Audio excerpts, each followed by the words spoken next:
Hello, welcome to News Now on TV360 Nigeria. I am Fidelia Aguncha. President Muhammadu Buhari is chairing a meeting at the head of the heads of state and government of the Lake Chad Basin Commission on security in the region. The meeting is being held at N'Djamena, the capital of Chad. Now, the city also serves as headquarters of the multinational Joint Task Force against Boko Haram. The presidents in attendance are those of Chad, Cameroon, Niger, Central African Republic, and Nigeria. The gathering was called by Buhari on the backdrop of increased attacks on Nigerian troops along the Lake Chad Basin. Well, the one-day meeting is to review the security situation in the areas affected by Boko Haram insurgency and adopt measures to enhance the capacity of the multinational Joint Task Force to meet the challenges of securing high-risk areas. The meeting also comes hours after the Nigerian army confirmed 39 soldiers were killed in separate attacks by Boko Haram insurgents within a 2-week period. The army says the most deadly attack was recorded in Metele, where 23 soldiers were killed after a surprise Boko Haram attack on a military base in Borno State. An army official, Brigadier General Sani Usman, also says 16 soldiers were also killed in separate attacks on military locations between November 2nd and 17, 2018. Usman also says the terrorists have now begun using drones against the army troops and have recruited foreign fighters in their ranks, but noted that the army will not be intimidated. Meanwhile, as part of efforts to improve internal security, the Nigerian police has announced plans to recruit new constables. Police spokesperson Jima Mashood says application for the recruitment exercise must be submitted online and it is absolutely free, while some of the requirements states that applicants must be a citizen of Nigeria and possess a national identity number. Also, applicants must be above 18 years of age and not more than 25 years old. He also notes that persons with multiple applications would be disqualified while the application closes in 6 weeks from today. Well, still on security matters, the federal government has approved replacement of ECOWAS travel certificate with ECOWAS biometric card. The Minister of Interior, Abdurrahman Dambazao, says the card's contract is to be carried out through a contractor financing model at a cost of 14.7 billion naira with a contract period of 10 years, while the biometric card is to assist in the monitoring of movement of persons across the ECOWAS borders. A contract for a period of 10 years, and within those 10 years, it is expected that about 13 million cards would have been provided. So we already, the Federal Executive Council had approved the outline business case sometimes in May this year, and thereafter we presented the full business case, which has been approved today to give way for further process. Travel certificate being used doesn't have any biometric features, so it is susceptible to, abuse. It can be produced anywhere, anyhow, and that there is no way you can check the background of the individual. But with the ECOWAS biometric card, all the biometric features of the holder of the card will be shown once it is, put into the machine available at the airport. To political matters now, Abiodun Akinlade, the preferred candidate of Ibikunle Amosun, the governor of Ogun State for the 2019 governorship election in the state, has defected from the ruling All Progressives Congress to the Allied People's Movement APM, while 3 other members of the lower legislative chamber also moved to other parties. They are Rabiu Kalgama from Chigawa, who moved from the People's Democratic Party PDP to the Social Democratic Party SDP, Salisu Koko from Kebbi, who also joined APC but from SDP, and Mohamed Ajana from Kogi, who defected from APC to PDP. Officials of the Independent National Electoral Commission (INEC) have been meeting with members of road transport unions across the country. The meeting held at the Federal Capital Territory, Abuja, and it is to discuss ways for both parties to work together in the 2019 general elections. But this next report has the rest of the details. It is now less than 78 days to the 2019 general elections. In the recent weeks, electoral umpire, the Independent National Electoral Commission, has been meeting with different stakeholders to ensure a hitch-free polls. This gathering is one of such. The electoral body is meeting with transport union workers to seek their cooperation ahead of the elections. We've tried, as I said, all forms of combinations. For example, we have gone into several memoranda of understanding with private providers. In some cases, we have even gone into contracts, specific contracts with transport providers. But on election day, sometimes these arrangements work, and at other times they do not work. So I implore you to reflect deeply and profoundly about these challenges and try to come up with practical solutions that we can take forward in the coming general election. Elections are composed of a number of integrated building blocks, we are all aware, with different stakeholders interacting and influencing each other. Electoral components and stakeholders do not stand alone.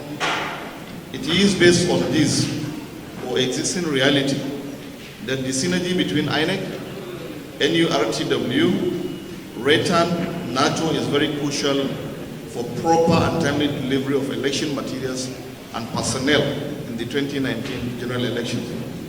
After the address of the electoral chiefs, Najim Yassin, the chairman of the National Union of Road Transport Workers, pledges the union's commitment to ensuring the success of the polls. I recall 2015, we participated, and we thank Almighty Allah that we are here again in preparation for the 2019 election, and with our colleagues, the other sisters, the Road Transport Employers Association of Nigeria and the NATO, we are all here today, and we are ready to work together with INEC to make sure that the 2019 election will contribute our own quota to see the success of this election.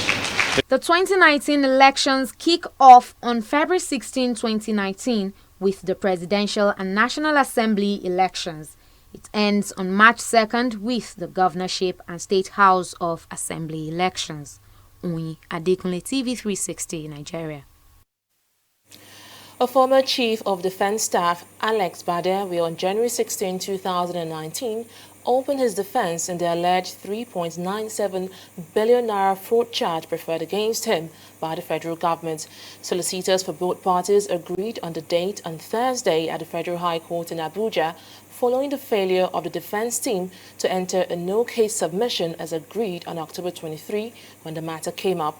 Or the agreement was reached after counsel to Bedell Akin Olujimi-San told the court that he cannot proceed with his defense owing to the failure of the court's registry staff to provide him with records of proceedings involving 22 witnesses. The Federal Executive Council on Wednesday approved the downward review of the examination registration fees for the Joint Admission and Matriculation Board (JAMB) and the Senior Secondary and Basic Education Certificate. While the Minister of Education, Adamu, disclosed this at the end of the Council's meeting, which was presided over by Vice President Yemi Osinbajo at the Council Chamber of the Presidential Villa in Abuja. Since the new administration went into office and then a change in management with prudence by the current management of JAMB, we are able to see that most of what is being charged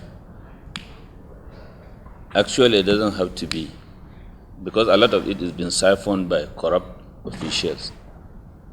So in answer to the yearnings by parents, the President directed that we should look into the possibility of reducing the charges. So accordingly, from January 2019, JAMB fees will reduce from 5,000 to 3,500 for the UTME. For the senior secondary school certificate charged by NECO, it will reduce from 11,350 to 9,850. And for the basic education certificate by NECO, again, it will be reduced from 5,500 to 4,000. The Council also approved 11 ecological intervention projects for 9.6 billion naira. Presidential spokesperson Femi Adesina says the money is for projects in 8 states and the Federal Capital Territory. These 11 ecological intervention projects are spread out this way. 1. Jetty and shoreline protection facilities in Lagos. 2. Flood and erosion control in Oyo town in Oyo State. 3. Erosion control of flooded areas / road improvement in Owo, Ondo State. 4. Erosion control of flooded areas in Akankwa local government area of Cross River State. 5. Road and stormwater drainage at the Federal College of Education in Yola, Adamawa State. 6. Road and bridges at Dusen Saki Village in Bogoro, local government area of Bauchi State. 7. Flood and erosion control at Kazauri in Jigawa State. 8. Intervention at main campus phase 2 site of Ahmadu Bello University. 9. Erosion and flood control at Kotangora local government area of Niger State. 10. Gully erosion and road improvement at Army Post Service Estate, Kurudu in Abuja. And 11. Erosion and flood control at Ashara Wako Kwali Area Council, Phase 2, Federal Capital Territory. 11 projects, all amounting to 9.6 billion naira. Well, you're still watching news now on TV360 Nigeria. More stories to come after this break. Stay with us. The Wale Soyinka Center for Investigative Journalism invites you to the 13th award presentation event of the Wale Soyinka Award for Investigative Reporting. Join us to honor the 2018 WSCIJ Nigerian Investigative Report of the Year, along with the category winners from print, radio, television, photo, online, and editorial cartoon. John Momo, Chairman, Channels Media Group, and Waziri Adio, the Executive Secretary of the Nigerian Extractive Industries Transparency Initiative, will also be honored with a Lifetime Award for Journalistic Excellence and Anti-Corruption Defender of the Year Award, respectively. Date, Sunday 9th December 2018, time 5 p.m. Venue, Necker House, Main Hall, Plot A2, Hakim Balogun Street, off Latif Jakonde Road, Alausa Ikeja, Lagos. For inquiries, email wscij@wscij.org or call 0908-251-5179. Investigative reporting is a vital force for the restoration of human dignity. Wale Soyinka.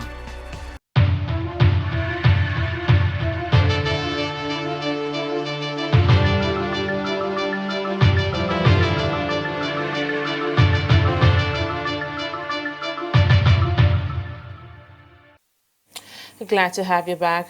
And it's time for the business segment of the news with Annetta Felix. Hello, Annetta. Hello, Fidelia. So what do you have for us today?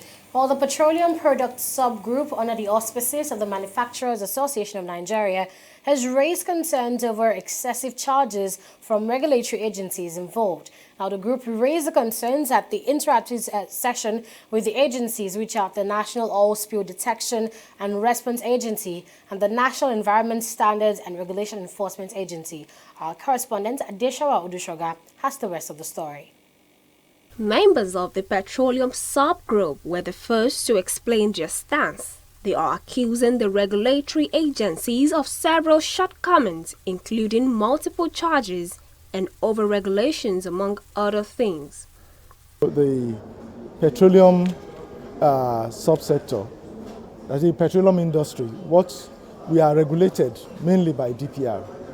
Without the DPR permit, you cannot operate within that industry. You need to be licensed by DPR. But like along the line, you find out that there are some other regulatory agencies that do come in, and the functions that they tend to undertake also overlaps or mimics that of what some of the functions that DPR undertakes in the industry. What we are talking about in terms of fees is no small money, and you have to pay. So like if DPR is insisting on me giving an environmental management system report that highlights how do I contain oil spillage within my facility, I need to get a consultant to do that, and that's going to take a lot of money. The same report I need to give to Nostria, and Nostria insists that the consultant that does that must be one approved by them.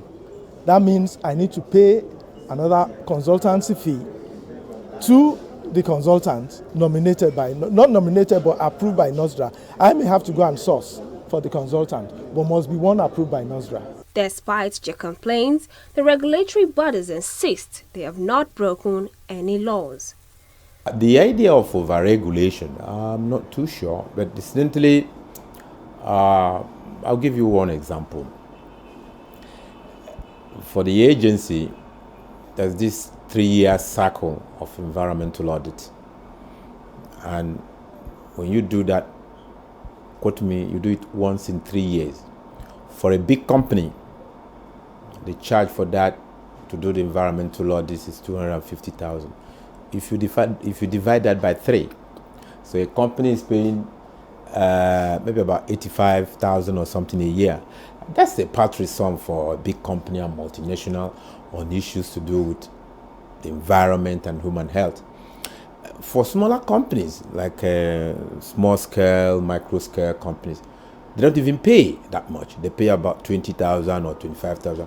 Our agency will assist them to prepare what we call the environmental management plan.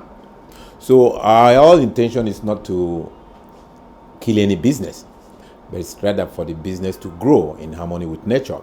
We're also mindful of some state government, coming up with some regulations too. Yeah, it's a bit disturbing, but at the same time, we must be careful about the national laws and what we might call the state laws on issues of the environment. We try as much as possible to do the best we can within the law establishing the agency. We also try to communicate at various platforms to state governments and relevant agencies at state level. So have what we call some form of a dialogue on issues of regulations. The agency monitors the downstream, the midstream, as well as the upstream operations in the area of environment. And we're looking at the compliance monitoring aspect. We also respond to oil spills. We investigate spills. We clean as well as manage waste from spills. We ensure the oil and gas sector is in line with the mandate of the agency by regularly carrying out inspections, compliance monitoring inspections, to see that it meets with the requirements of the agency as well as the Federal Ministry of Environment and the state environmental agencies where we are domiciled.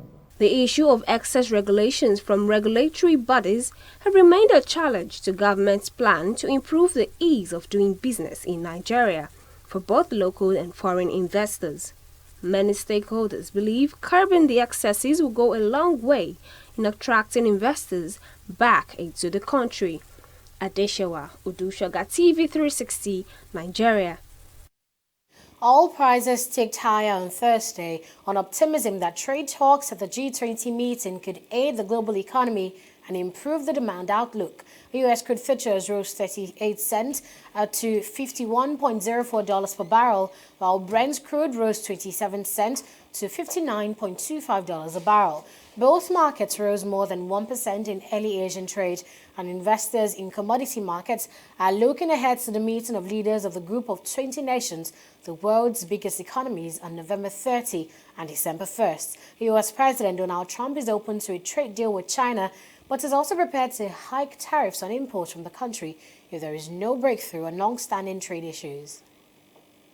Let's turn now to the stock market report.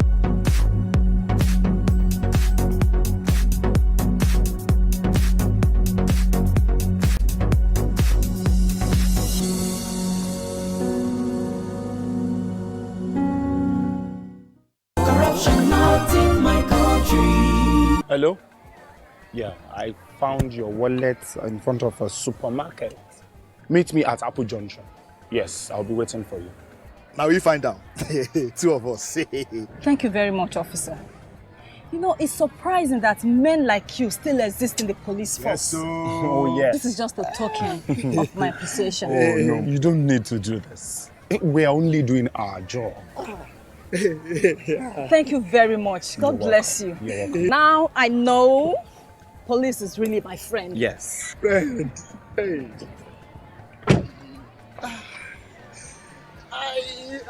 Which came up with this one now? I don't understand. You know your problem. You are greedy. I'm a policeman who is doing his job. All forms of corruption in the force. Not in my country. Corruption not in my country. The bears continue to dominate the markets for the fourth consecutive time this week as key markets indicators declined by 1.33%, and that's to close at 30,611.55 basis points, while the market capitalization dropped to 11.175 trillion naira. Now, sell-offs of equities in the industrial goods sector drags down the NSE by minus 2.14%, and Dangote Cement over here is the biggest faller for today as it retains its top position on the losers chart from yesterday, declining in value by minus 2.63%, and it's followed closely by Guaranty Trust Bank, Cadbury PLC, and First Bank of Nigeria Holdings. Now, we see that the banking sector makes the most gains nevertheless today as Access Bank rises by 7.14%, with Nigerian breweries Forte Oil and Ikeja Hotel rising into the top of the gainers chart as well, increasing by 0.51%, 1.73%, and 9.80% respectively. Now, these are the top traders for today, and we can see that they're led by Universe Insurance PLC of the financial services sector, selling a total of 150 million shares and, of course, gaining about 30 million naira. Now, on to the global stock markets, we see that it was generally bullish today as FTSE and Nikkei increased by 0.60% and 0.39% respectively, while the Dow Jones in the USA fell by 0.25%. That's the business update from here, Fidelia. Well, thank you, Annette. An impressive week it has been for Nikkei. It has closed in the greens throughout this week. In fact, report here says Nikkei has risen to 3-week high this week from results of trading this week. Now, that's impressive, and we can't say the same for the NSE, which has been in the red throughout this week. Exactly, falling lower than each previous day. Yes, indeed. Thank you once again, Annette, for that update. Still to come is news from the foreign and sports scene after this break. Stay with us. Corruption not in my country. It's about the files your secretary presented to me regarding the company's salary. Yes, the figures don't seem to add up. I suspect there's some form of a discrepancy. Precisely, sir. Keep the figure that way. That's fraudulent, sir. That's my money. I'm sorry, sir. I can't do that, sir. See how padded your things are. Are you telling me you cannot pad up figures? Sir, padding is against best auditing practices, and it's a form of corruption. It's true. Accountant. You were testing. Thank you, sir. That's it. Macaulay. Yes, sir. You are fired. Yeah. Fine, sir. Rather than watch corruption grow under my watch. Padding is a form of corruption and not in my country, sir. corruption not in my country. Stop corruption now. German Chancellor Angela Merkel says there is no military solution after Ukraine's leader urged NATO to send ships to the Sea of Azov, where Merkel says the crisis was entirely the doing of the Russian president. However, she said that issues like this can only be solved by sensible dialogue. Her warning comes after Ukraine's infrastructure minister said 2 Ukrainian Azov seaports are effectively under blockade by Russia as vessels are being barred from leaving and entering. He alleged 35 vessels have been prevented from carrying out normal operations, and only vessels moving towards Russian ports on the Azov Sea are permitted entry. Well, to sports now, Nigeria Super Eagles have maintained their 44th position but dropped to 4th in Africa in the latest FIFA World Ranking released. Ghana Roar's men were held to a 1-1 draw by the Bafana Bafana of South Africa in a 2019 Africa Cup of Nations qualifying fixture in Johannesburg, and also played out a 0-0 draw in a friendly fixture against the Cranes of Uganda at the Stephen Keshi Stadium in Asaba. That draw in South Africa helped book a place in the 2019 African Cup of Nations. And that tournament is now in doubt as the Confederation of African Football is meeting to discuss the staging following reports that host nation Cameroon's preparations were in difficulties. The executive committee will meet in the Ghanaian capital Accra on the sidelines of the Africa Women's Cup of Nations tournament on Friday. Cameroon is currently facing security challenges fueled by a separative movement in the English-speaking region. The tournament is expected to kick off next June. And it's a wrap on news now. Thank you so much for watching. I am Fidelia Aguncha. Bye for now.